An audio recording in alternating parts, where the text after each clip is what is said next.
Supreme Court of India. All India Conference of this conferences presided over by prominent personalities of different fields like Honorable Governors, Chief Justices, Supreme Court judges, and Union Ministers and other distinguished personalities of the nation.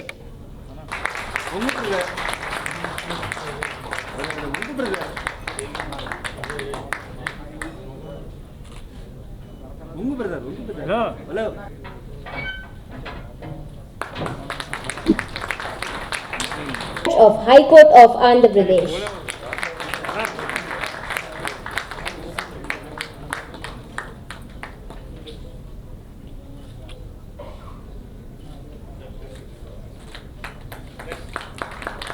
Now I call upon Mr. Justice M. Lawyer's family, and he is the third generation lawyer. He won a gold medal for his proficiency in law. He has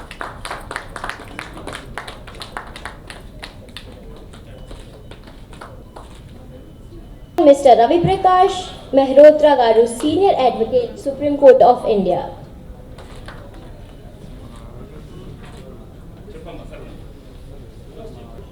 He is joined in State Civil Services as Deputy Collector.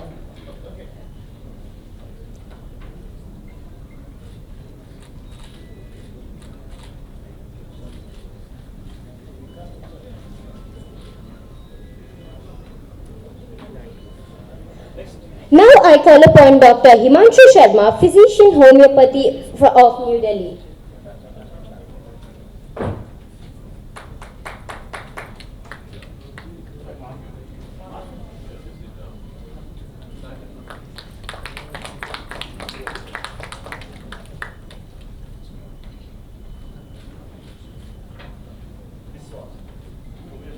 Now I call upon Mr. K3 Biswabhusan.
Honorable guest on the dais, Justice K. Sridhar Rao, Justice B. Krishnamohan, Judge, High Court of Andhra Pradesh, Justice C.V. Nagarjuna Reddy, Chairman, Andhra Pradesh Electricity Regulatory Commission, Justice B. Shivashankar Rao, Chairman, Andhra Pradesh Judicial Review Committee, Justice M. Sitaram Murthy, Chairman, Andhra Pradesh Human Rights Commission, Sri P.T.D. Achari, former Secretary General, Lok Sabha, Sri K.M. Shivashankar, General Secretary, ICOI, distinguished guests, ladies and gentlemen, members of the print and electronic media, my warm greetings to you all. Around the world, environmental regulations is one of the key public service that governments provide to their citizens. These regulations ensures disposal of pollution causing waste materials in responsible way. Need for protection and conservation of the environment and sustainable use of natural resources is reflected in the constitutional framework of India and also in the international commitments of India. Article 51A of the Constitution of India casts a duty on every citizen of India to protect and improve the natural environment, including forests, lakes, rivers, and wildlife, and to have compassion for living creatures. Further, Article 48A of the Constitution of India stipulates that the states shall endeavour to protect and improve the environment and to safeguard the forests and wildlife of the country.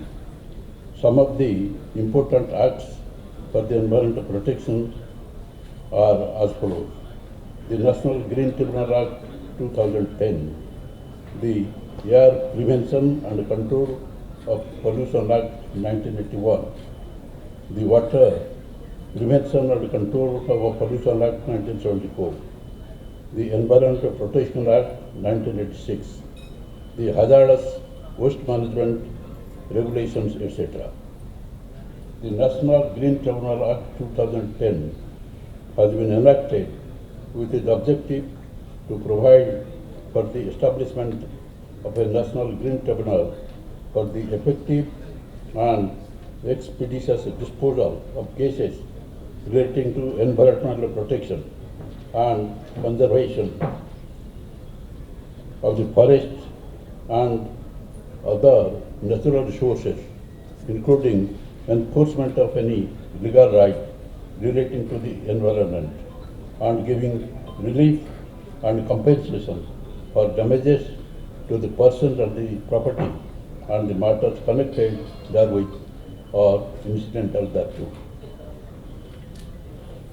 The Air Prevention and Control of Pollution Act 1981, the Air Act, is an act providing for prevention, control and abatement of air pollution and the establishment of boards at the central and state level to carry out the aforesaid purposes. To counter the problems associated with air pollution, air quality standards were established under the Air Act.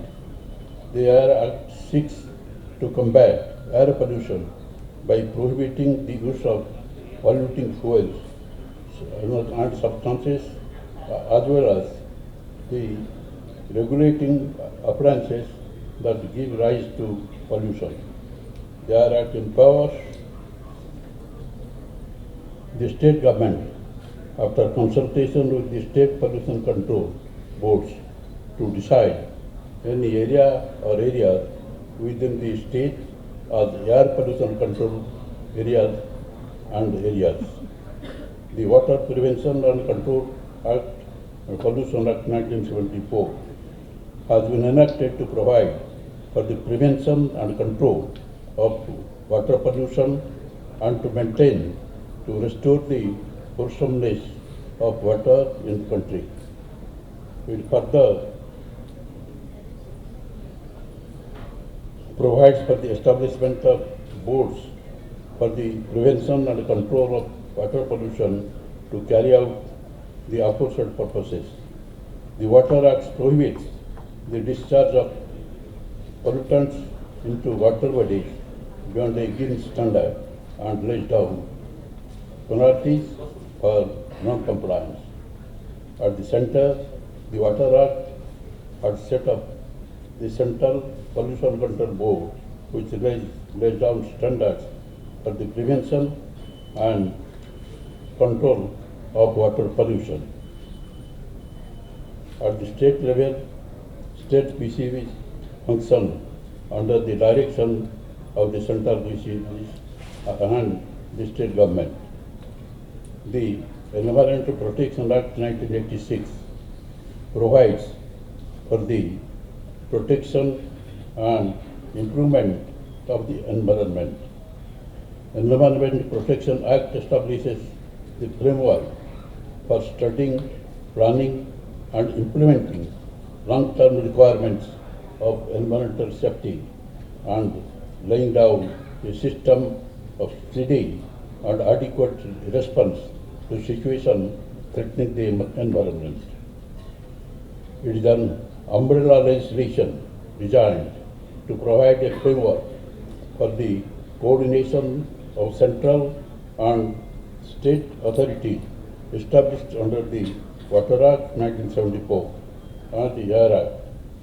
The term environment is understood in a very wide term under Section 2A of the Environmental Act.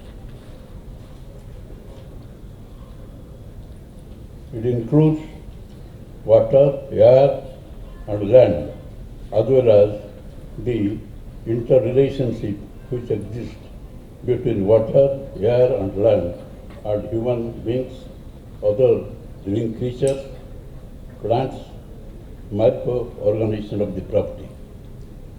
Hazardous waste means any waste which because of its physical, chemicals, reactive, toxic, flammable, explosive or corrosive characteristics causes a danger to the life, to cause danger to health or environment, whether alone or when to come in contact with other waste substances. There are several legislations that directly or indirectly deal with the hazardous waste management.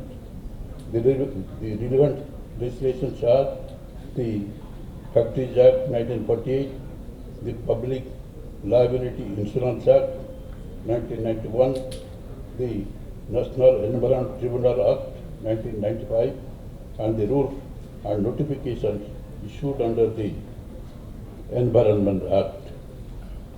Hazardous waste management, handling and transboundary rules 2008 brought out a guide for manufacture, storage and import and hazardous chemicals and for management of hazardous waste.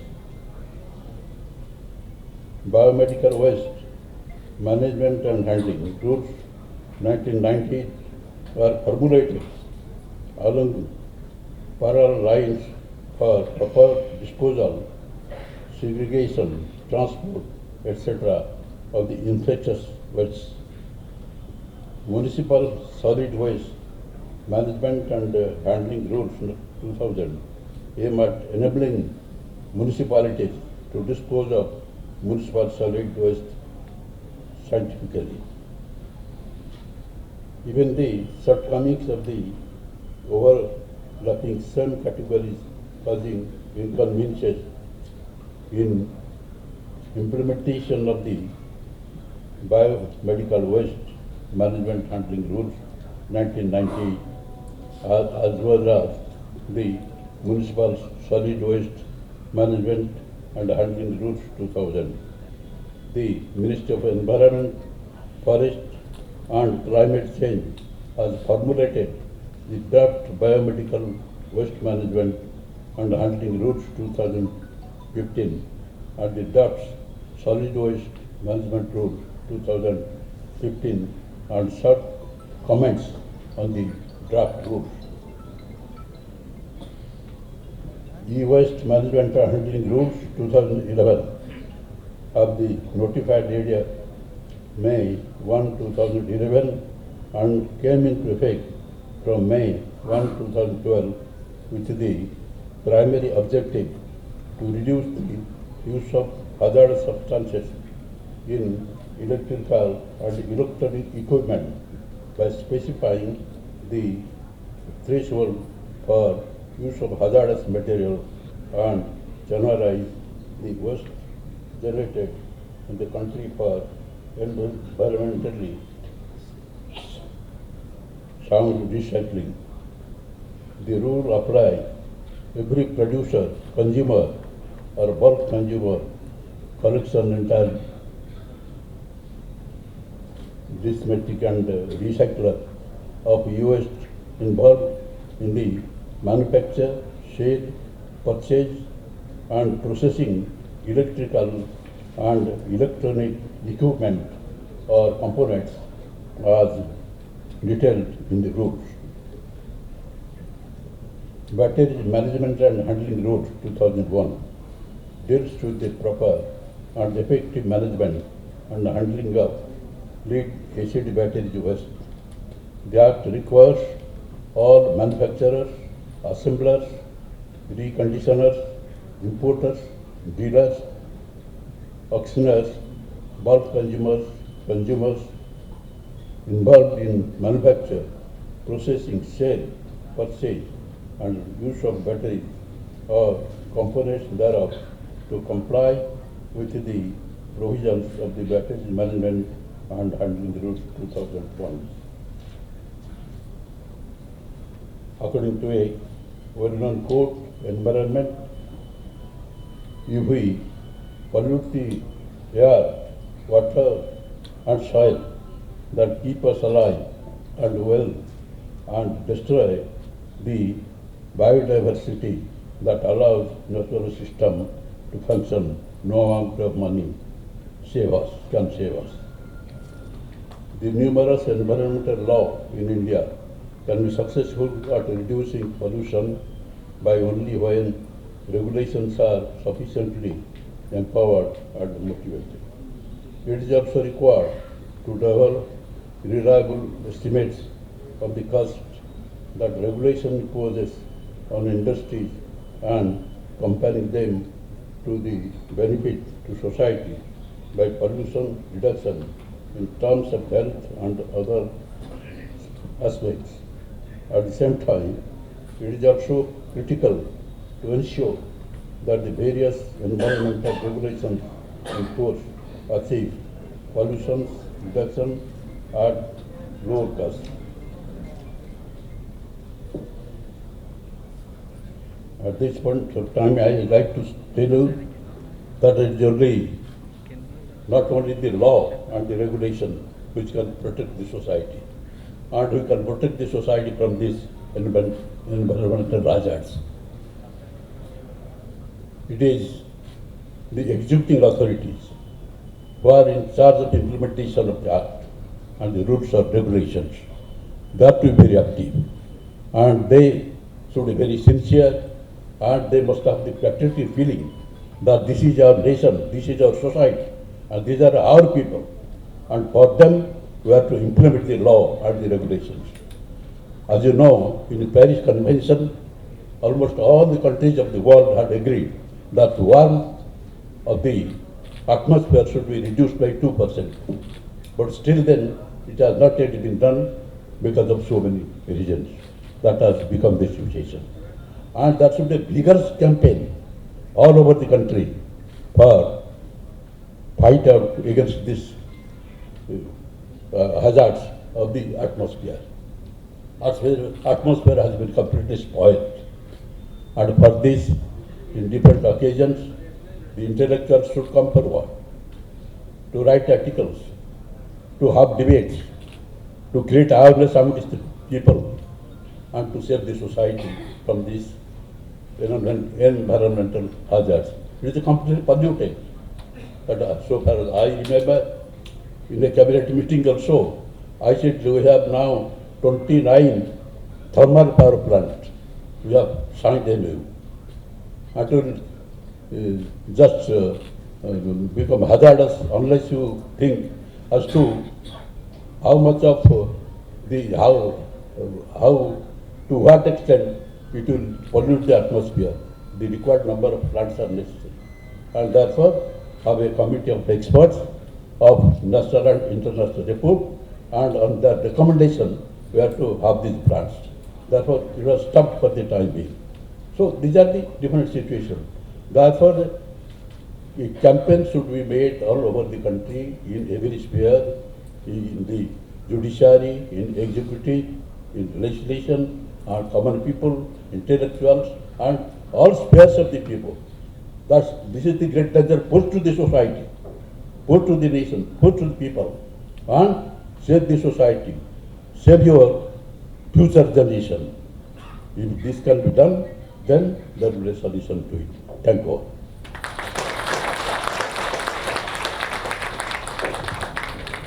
We thank